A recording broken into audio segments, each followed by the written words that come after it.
قلبك ده مش هزار، قلبك ده هو عمرك، هو حياتك كلها. الاهتمام بقلبك وان تبقى عارف قلبك ده محتاج ايه وتخلي بالك منه ازاي، دي حاجة مهمة قوي. معانا النهاردة دكتور سوزان بدر الدين، اخصائي قلب واوعية دموية. هاي يا دكتور. هاي ازيك؟ الحمد عاملة لله ايه؟ كله كويس دكتور، الحمد احنا لله. النهاردة جايين نسأل سؤال شائك جدا و very common.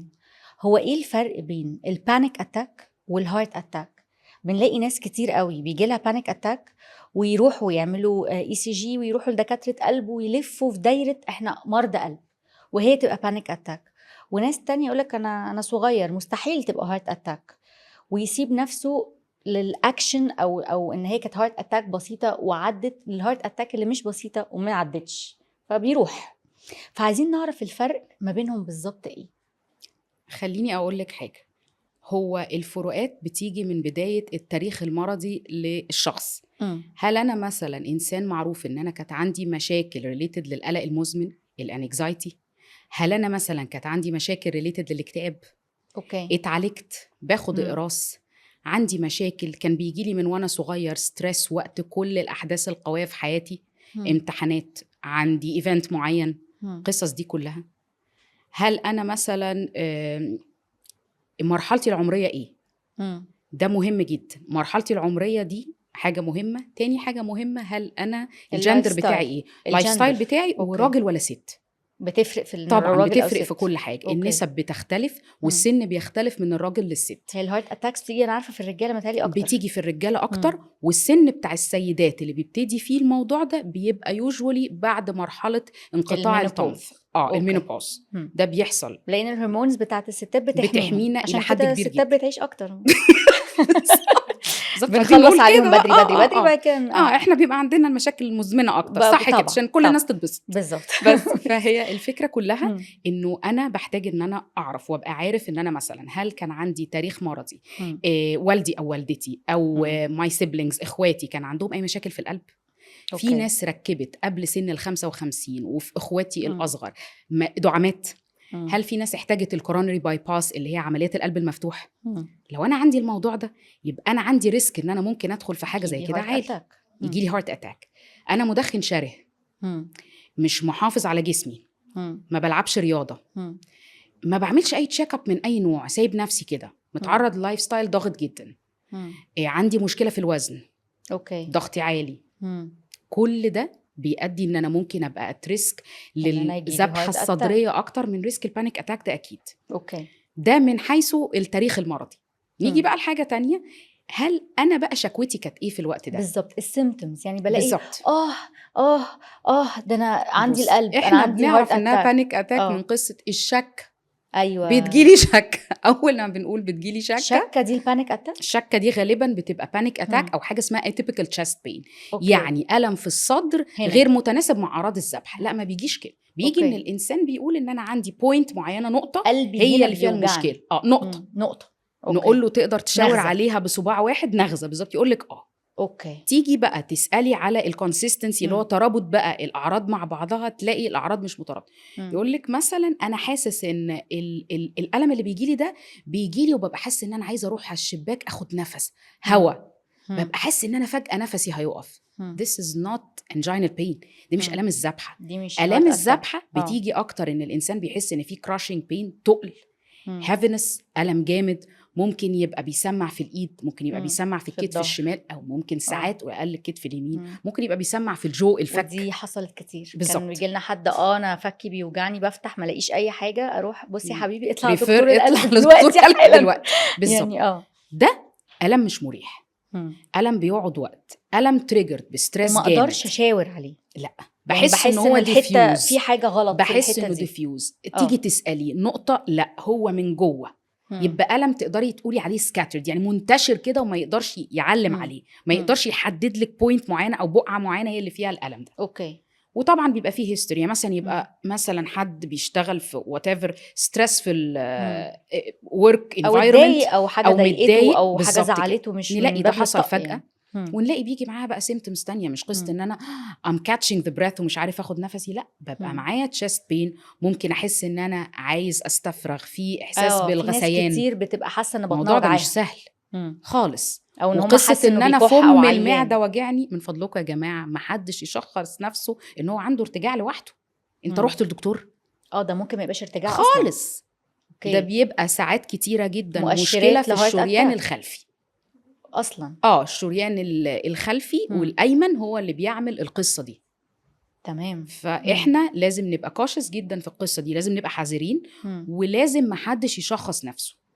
انا في سن مثلا 30 سنه عندي تاريخ مرضي، ان انا في ناس كتيره جدا في اسرتي عندهم مشاكل في القلب. جالي الم مش مريح، هنزل الطوارئ على طول، انا مش هشخص نفسي، مش هستنى. لا، محدش يشخص نفسه، احنا نشخص نفسنا في العياده بالظبط. انما وقت البين ده حاجه تستدعي مني ان انا اروح الطوارئ. طب لو حد ما عندوش مثلا ممكن ما يلحقش يوصل للطوارئ، هل في اي emergency تتعمل؟ يعني لما حد خلاص يبقى متأكد ان دي هارت اتاك، او متأكد ان اللي قدامي ده عنده هارت اتاك، انا او الشخص نفسه، هل في اي emergency تتعمل؟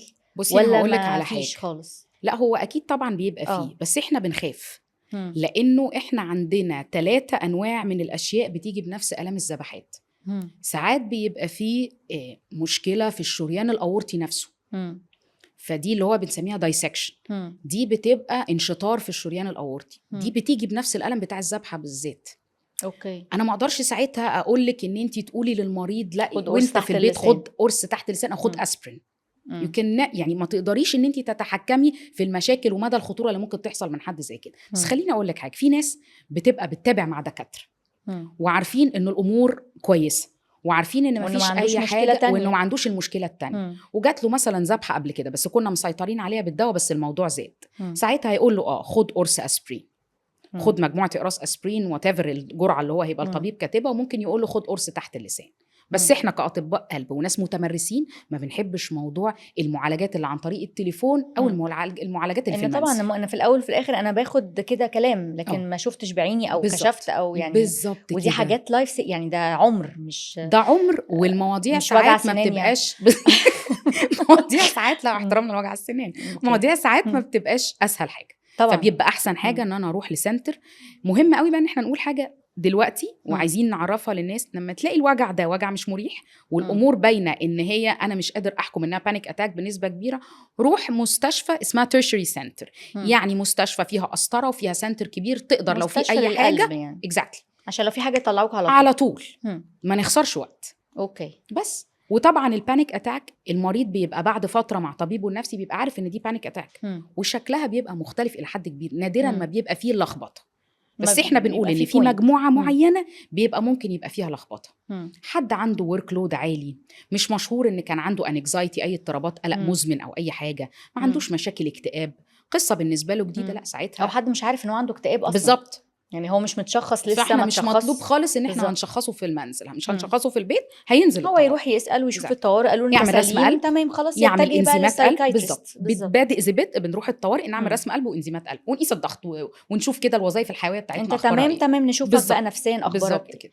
طيب دلوقتي الزعل بيكسر القلب يعني، ولا دي بس كده بتتقال فاهم اللي هو انت كسرت قلبي؟ هل الزعل بجد بيكسر القلب؟ بروكن هارت سيندروم، سير مجدي يعقوب كان بيتكلم على الموضوع ده، انه الزعل، وانا شفتها عيانه عندي ابنها توفى، اوكي، جت بعد 3 أسابيع ببروكن هارت سيندروم عندنا في المستشفى، اتشخصت عضله القلب وحصل فيها مشاكل جامده وبقت بتاخد علاج. طب وبيبقى ايه يعني ايه المشاكل؟ الزعل حصل مشاكل في عضله القلب كانها تعرضت لجلطه، يعني كانها ازف جلطه، الشرايين ما فيهاش اي حاجه، لكن هو القلب نفسه تعب، اتعرض لهرمونات واتعرض لنسب ادرينالين ونسب لخبطه عاليه جدا بسبب الزعل طبعا. طبعا بروكن هارت سيندروم ده هو اسمه كده بجد. يعني يقول لك ما تكسرش بقلبه، يعني دي حاجه طبعا حقيقية. مش فيري كومن انها تحصل ومش بسهوله، بس بتحصل مع الاحداث العنيفه جدا لناس طبعا عندهم قابليه وعندهم سسبتابيليتي، قابليه انه ممكن يحصل لهم حاجه زي كده. طيب ودلوقتي اللي قلبه مكسور ده وابتدى ان هو يتعالج او كده، طبعا ده هاي بقى خلاص ريسك ان هو ممكن يجيله بقى هارت اتاكس، او ان هو يخش بقى بعد كده في السكه بتاعت بس في ناس شرايين ولا لا ملهاش علاقه ببلوكج الشرايين، احنا بتبقى مشكلتنا ان احنا بنبقى زعلانين ان هو دخل في حاجه ما يشابه فشل عضله القلب، ان نسبه كفاءه العضله ابتدت تتاثر جامد جدا، كأن حصل جلطه او كأن حصل اعتلال في العضله جامد، فبنبتدي بالعلاجات، وفي ناس منهم بتتحسن وفي ناس ممكن ترجع اقرب حاجه يعني يا للنورمال. جماعة بالراحة على الناس كده، نفسكم. لأن كسرة القلب ده مرض، يعني بالراحة بقى كده مم. على بعضينا، لأن يعني مش هنموت بعض، يعني ما توصلش لكده يعني. طبعا. طب دايما بنقول إن الحب بيجي من القلب. أنا بحب من قلبي، بس عقلي مش عارفة، مش موافق. أنا حاسة بقلبي. هل فعلا القلب بيحب، أو هو سبب أو مصدر للمشاعر والحب، ولا برضو دي مجرد كده أكذوبة يعني؟ هي مش أكذوبة، هو تشبيه تقدري أوكي. تقولي. انما طبعا لا، انا لما بشوف حد بحبه بلاقي ضربات قلبي اتغيرت، بالظبط. بلاقي اموري ابتدت تنتظم، حد عمل لي حاجه لطيفه بلاقي ان ضغطي ظابط، بلاقي ان بالظبط. اموري كويسه، بلاقي ان انا عندي طاقه. دي بتبقى ريليتد برضو للهرمونز والنيورو مستقبلات المخ وحاجات لكن كتير. مش لا القلب مش نفسه القلب عنده لوحده، حتة كده لا بيحبه والحاجات دي. لا مش اوكي. الدرجة دي، لا. يعني مشاعر ريليتد بالجسم وهرموناتك Definitely. وتفكيرك بالظبط. ولكن مش ريليتد دوبامين، بالقلب سيروتونين نفسه. جميل طلع في لقطة لطيفة اتبسطت فيها. لكن اللي طب ليه الزعل بيكسر، بيبوظ القلب، بيبوظ العضله. خلينا نقول حاجة لطيفة، الانفعالات كلها بتأثر على القلب. الزعل الزياده، الفرح الزياده، الستريس الزياده، الخوف الزياده، يس. كل الزياده بالظبط بيوجع القلب. بتأثر، مش شرط يوجع القلب بس بيأثر، بيعمل تغيرات. اوكي بيرفكت. طيب الكارثه اللي عندنا بقى دلوقتي الفيب، ايكوس، سيجرت سموكينج. سيجرت سموكينج احنا خلاص عارفين ان هو كارثه طول عمره، لكن الفيب والايكوس مفيش تقريبا بني ادم غير نسب بسيطه قوي اللي ما بيبقوش بيشربوا فيب او ايكوس، وهو جدا. بقت قنبله. انا بحس ان واحد ماسك قنبله وبينفخ دخانها. هل هي فعلا، احنا عارفين هي بتاثر اكيد على الشست او على الرئه او التنفس، ليها بقى تاثير كمان على القلب؟ بصي هي ليها تأثير على القلب. خلينا أقولك برضو حاجة تانية، إنه إحنا مشاكلنا مع التدخين، السجاير، السيجرت سموكينج، إنه أنا بيبقى عندي جزء من يعني التوباكو ده، التبغ مش مفلتر قوي، فان انا بخاف ان يطلع نسب كربون زياده، فبتبقى مشكلتنا مش بس في نسب التبغ، بتبقى مشكلتنا والنيكوتين، بتبقى مشكلتنا في نسب حرق التبغ اللي بيحصل فيها كربون زياده، وكانه بيحصل تلوث للرئه وللقصه دي كلها. الايكوس والفيب ما فيهمش القصه دي قوي، بس عشان كده يقول لك انا من ساعه ما بطلت سجاير وانا لا، وفي ناس بقى كويس. بتنصح بعضها، كل واحد عمل طبيب نفسه وقال لك بص انا بطلت السجاير وبقيت باخد دلوقتي ايكوس فالح. طبعا خلينا نقول حاجه، نسب الكومباشن او اللي هي احتراق التبغ فيها بتتعمل بطرق افضل من نسب السجاير العاديه، متظبطه عشان نبقى اونست. اوكي. بس احنا عندنا مشكله تانية، هي الايكوس بتضحك علينا. انا كنت بدخن 5 سجاير في اليوم. الايكوس لانها سهله، ولان انا ممكن استخدمها في اي مكان، امورها لطيفه اندورز يعني. بقى اندورز وما عنديش اي وقت. مشكله. ممكن الاقي نفسي بدخن بال20 واحده. الا ان الايكوس بيبقى فيها مشاكل. ايه المشاكل بتاعتها؟ إنها من أكتر الحاجات اللي بتعمل palpitations وبتعمل اختلال بضربات القلب بنسب عالية في عيانين كتير أنا شفته في العيادة. أوكي. وبترفع الضغط تقريبا. وبترفع الضغط طبعا. فمشاكلها كتير، والناس إنها بتحس إنها بتعمل مع مجموعة كبيرة جدا من الناس، وأنا شفتها في رجال كتير جدا، ميل للغثيان غير عادي، وناس بتحس إنه بيحصل ديزنس، نوع من أنواع الدوخة كده غريب مش مفسر. actually في حاجة، أنا جالي 2 عيانين قبل كده شكوتهم ان هم بياخدوا ايكوس، وان هم لسه مبدلين على الايكوس من السجاير فتره قليله جدا، ان هو بيجي له حاجه اسمها بريسينكوب، ان هو بيحس ان هو هيغمى عليه يعني ما بيحصلش الاغماء بس داخ وقف ركن العربيه على جنب وبقى خايف، وهي كولد هيلب، اتصل بناس من اسرته يقولوا لانه حس ان في مشكله كبيره هتحصل. كل ده عشان نبدل السجاير بالايكوس او بالفيب وات ايفر. وهي الفيب والايكوس فارقين عن بعض ولا هم نفس الفكره؟ الايكوس معاه نسبه اكتر من اعراض مشكله ضغط الدم واعراض الدوخه اللي بتحصل الغير مفسره ومشاكل خفقان القلب. اوكي. بيحصل مع الايكوس اكتر من الفيب. بس الفيب طب تأثيرها؟ الفيب برضو مشكلته انه انا بستخدمه طول الوقت. نسبة نيكوتين اقل، بس النسبة بستخدم الفيب كمان اسهل من الايكوس بكتير. الناس حتى بتحس لو فضلت تشرب ايكوس عشان ريحته مميزة قوي وريحته مش وحشة جدا، وحشة جدا، حاجة صعبة جدا، فالناس بتحس ان معدتها قلبت بعد شوية فما بتكملش هي كتير. واللي حواليهم والله. بالظبط كده. انما الفيب لا.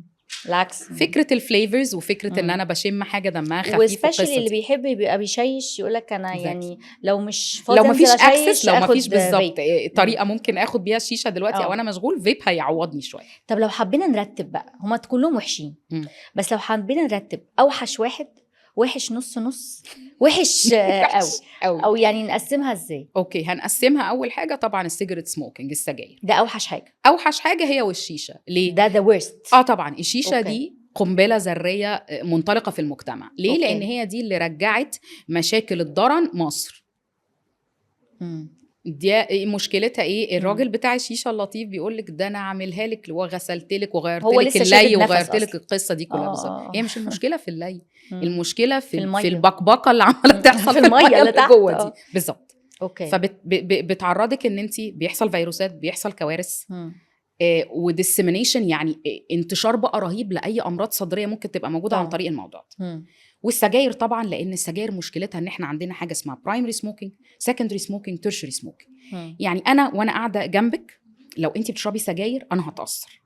لو انا قاعده في شقتك او في مكان انت عايشه فيه وانت بتشربي سجاير انا هتاثر. ده اسمه تدخين من الدرجه الثالثه. ده في مشاكل كبيره جدا. اطفالها عندهم على طول الوقت حساسيه طبعا وهم ما بيشربوش سجاير ولا حاجه بسبب ان الاب او الام بيشربوا سجاير فيها شرب سجاير. فلو هنقول ان الاثنين دول اكتر اثنين فيهم مشاكل. وخليني اقول لك برضو حاجه، احنا بنقول اكتر حاجه ان هم فيهم مشاكل لان نسبه الدراسات اللي اتعملت على السجاير من كام سنه، انما نسبه الدراسات اللي اتعملت على الايكوس والفيب بقى لها قد ايه؟ لا مفيش، لسه قليل جدا. تتكلمي ايه؟ بالزبط. عقد 10 سنين. اكتر حاجه بسيطه، اقل حاجه بسيطه. ده كلام برضو في المجال العلمي ما يديكيش بقى ما يديكيش بقى دراسات مجمعه قويه جدا تقدر تقول لك كل حاجه بالتفاصيل. بس طبعا نسب الاحتراق بتاع التبغ اللي موجوده في الايكوس واللي موجوده في الفيب افضل، مش هقول لك لا. بس نسب البريسينكوب اللي هو ان انا احس ان انا عندي قرب يجي لي اضطراب في الوعي، ضربات القلب، مشاكل الضغط، مشاكل الغثيان، مشاكل ان انا بحس بقرب الفقدان الوعي، لا بيحصل اكتر مع الايكوس. طيب برضو في الانرجي درينكس. الانرجي درينكس بالذات في الجنزي هم كلهم داخلين بالانرجي درينك، يحضر المحاضره يقعد بقى. لا ده كل المذاكره بقت بالانرجي درينكس بالظبط كده، يعني حتى الكافيين البسيط ده بقى يعني لا ده بتاع ميلينيالز العواجيز بقى. احنا دخلنا بقى في الانرجي درينكس. بالظبط. الانرجي درينكس طب ايه مشكلتها يعني هي فعلا بتزود نتكلم بالعاميه تماما كده ونتكلم بالموضوع تماما. الانرجي درينكس دي عامله زي راجل لسه بيبتدي تخبط في المواد اللي عايز يعملها تكيفه، فقرر يلخبط كميه حاجات مع بعض، كيمياء كده زي ما بيقولوا دكاتره السايكايتري، وانطلق. الله. اوكي. ليه؟ احنا المفروض النسبه اللي مسموح لنا بيها الناس الاصحاء، اوكي، وخلينا اقول لك البوتنشال اصحاء، الناس اللي فاكرين نفسهم اصحاء دول ممكن ما يكونوش اصحاء طبعا. اوكي. الناس اللي فاكرين نفسهم اصحاء، خلينا برضو نكمل على الموضوع ده، ليهم 300 ل 400 ملي جرام كافيين مسموح لهم بيها في اليوم. اوكي. المشروب الواحد في اغلب الحاجات دي بيبقى معدي 300 400. وطبعا ما نشربش واحد في اليوم يعني. مش كده بقى. المشكله التانية كده، المشكله التانية انه في محفزات عصبيه وقلبيه التانية محطوطه، مواد تانية محطوطة مع الكافيين، تورين وكذا حاجة تانية بتساعد على ان الموضوع ده ما بيشتغلش لوحده. طب دي قنبلة يعني. دي قنبلة. دي عاملة زي ايه؟ واحد عمره ما تمشى قرر يجري ماراثون من غير ما يسخن. انا عملت للقلب صدمة حقيقي على فكرة. هو المصطلح ده مصطلح طبي. انا عملت للقلب صدمة ازاي؟ ان انا ما خليتش يحصل اي نوع من انواع الهابيتويشن، ما تخلوش واحدة لجهاز القلب. اوكي. فجأة جهاز القلب اضطر ان هو يستحمل كمية نسبة كافيين ورش، فبيحصل مشكلة بقى كبيرة. ساعات كتير الناس اللي بيحصل لهم بقى مشاكل كبيرة في الجيم بيبقى حصل ارتفاع في ضغط الدم غير عادي. عشان كده في ناس ساعات sudden death في الجيم بيموتوا مرة واحدة في الجيم. sudden death في الجيم ده كمان ممكن يبقى له أسباب تانية بقى. اعتلال العضلة الضخامي اللي هو الهايبرتروفيك كارديوميوباثي ده بيجي معاه اختلالات بطينية بقى في الكهرباء، مشاكل في قنوات الصوديوم اللي موجودة في القلب، قنوات المرور بتاعة الصوديوم والبوتاسيوم للقلب. ده موضوع تاني برضو وبيحصل وكومن وبيحصل في البروفيشنالز بقى، البرو لما بيبقى مثلا في سباق بقى في مثلا بيعوم بالظبط كده ماراثون كبير، قصص من دي. لعيبه كوره سمعنا عنهم حصل لهم كده وما تلحقوش لانه ما كانوش متشخصين، فدي برضو قصص تانية. اللي انا عايزه اقوله برضو انه هي الفكره كلها انت لازم تبقى عندك خلفيه صحيه عن نفسك، ولازم تبقى عارف ان انت لو هتاخد ده مش هيبقى الروتين بتاعك. يعني لو خدته مره لو يعني خدته مره مش هتاخده لان انت رايح الجيم. مم. انت كده عملت سترين على القلب عنيف جدا. زيادة. اولا احنا الرياضه بنستخدم حاجتين فيها، وده جزء من شغلنا احنا كدكاتره كهرباء قلب ودكاتره بنهتم بصحه الناس اللي عايزه يا اما تلعب رياضه مم. ومش عارفه تاريخها المرضي، يا اما عايزه تبقى بروفيشنالز تحترف. مم.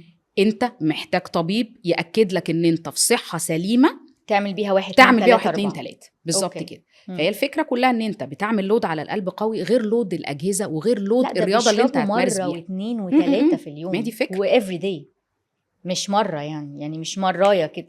ودلوقتي بقوا بيدوها للأطفال كمان الصغيرين اللي هو كارثة. بيلعب مثلا فولي، بيلعب مثلا هاندبول، طفل عنده 12 سنة لانه 11 سنة عايزه يبقى في بيرفورمانس معين. البيرفورمانس ده عمره ضعيف جدا، لانه انا عامل زي اللي ابتديت امشي على التريد ميل، قررت ان انا اعلي مرة المستوى واحدة. بتاع التريد ميل جدا وان انا امشي على اقصى سرعه من غير اي تسخين. انا عملت لود على القلب رهيب، ممكن أوكي. اتعرض لكوارث بقى، ممكن اتعرض لذبحات. المشكله بقى في حاجه تانية. مم.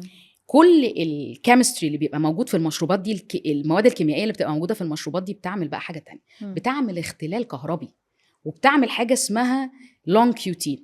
احنا عندنا رسم القلب بيبقى فيه اجزاء معينه لما بتنتقل الكهرباء من الاذين للبطين بيحصل فيها بطء وتباطؤ.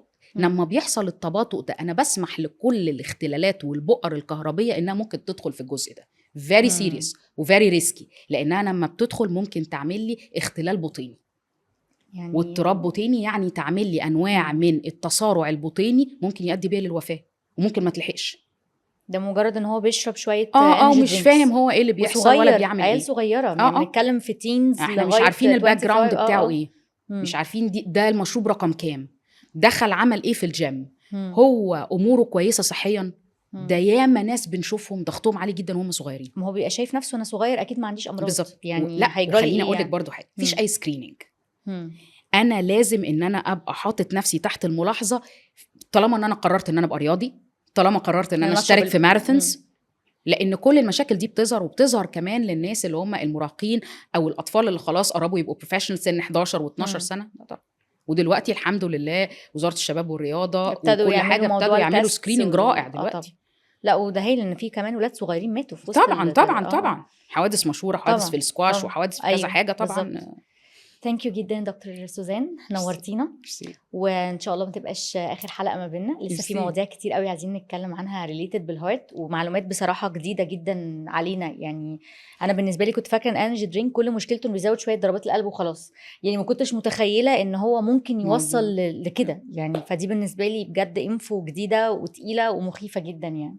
فثانك يو فيري ماتش. ميرسي جدا. يو ويلكم. ميرسي يا حبيبتي. ان شاء الله استنونا في حلقه جايه من بره الروشته بمعلومات جديده، حاجه تفيدنا وتفيد مصلحتنا وصحتنا. باي.